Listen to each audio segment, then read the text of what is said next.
Name. Chris Ross. Team. Australia. Position. Second row. Date of birth. February 10th, 1979. I first got into rugby. I'm originally from the States, and at uni there was a group of guys that were playing, and they had a little table set up saying if anyone wanted to play, and I came and said, what about girls? And they go, why not, you know, get them together. And we got the girls together and we started up a team, and I stuck through it because I met the most amazing girls, women throughout it, and developed now lifelong friendships. So it was fun, had a great time. This is hard. It's obviously representing Australia.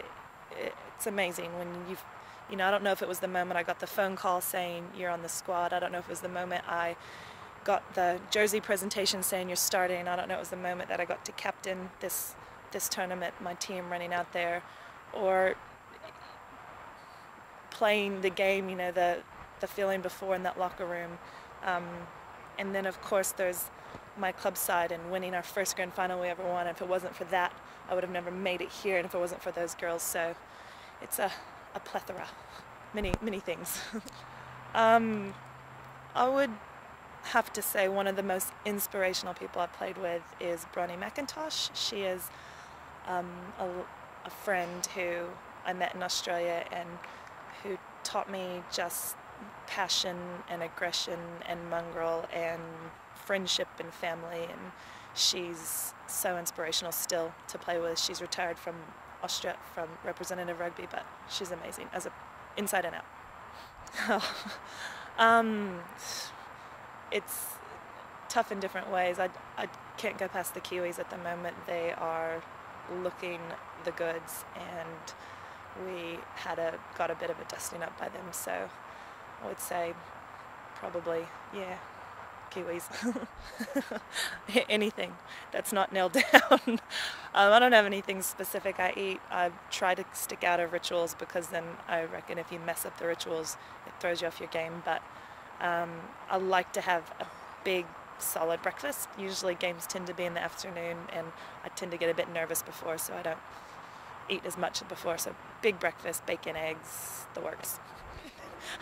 I'm so proud to be a dominating lineout force. You know, I'd have to say it goes back to my my dancing days. You know, all the throws and the lifts, and I'm quite the dancer. So probably I learned how to hold my body and get jostled around in the air. Absolutely. For the 7 World Series, I think we've shown that it's incredibly entertaining. The skill level, everything in women's rugby is just coming up and up and up. And I think as far as helping the sport grow, it's grassroots. I know in Australia, and I know around the world, we struggle at the grassroots level. We don't have a lot of feeding. We don't have young girls playing, school-aged girls playing to feed the teams. We have to pull them from all different sports. So if you can start getting those kids into it, girls into it, and pumping in a bit of time and effort there, be a good outcome. I've got a fantastic family, but being someone who has traveled around the world and ended up in places where my immediate family isn't there, I definitely developed friendships and rugby, and my rugby team that is just such an amazing, eclectic group of women, and they really have become that is my support network. That is my family, as I like to call them, the family. They're my friends, they're my family. So yeah.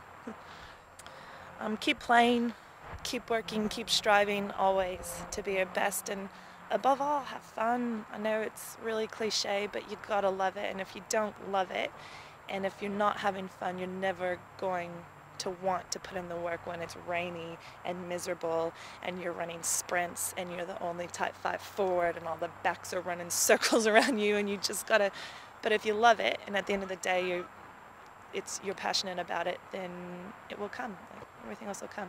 Put in the work.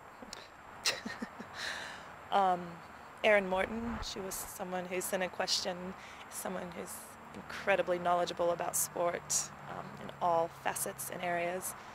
There's, as far as famous people,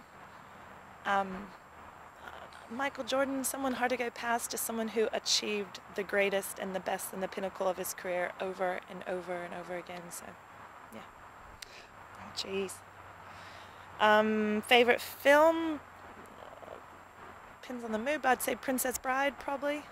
And favorite book is Church of the Dog. It's cool. My best clean joke. Okay, this mushroom walks into a bar. And it sits down next to this chick and it says, "Hey, how you doing? Wanna go out on a date?" And the girl turns around. "I don't date mushrooms." And he goes, "Why not? I'm a fun guy."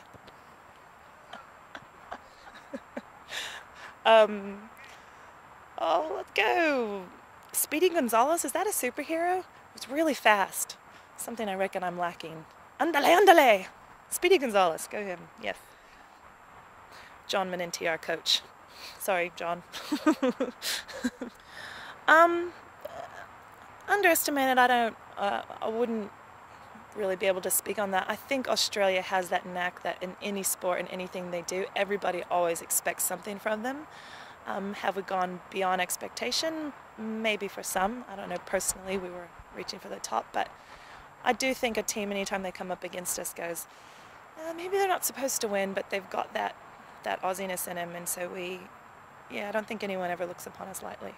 So, yeah.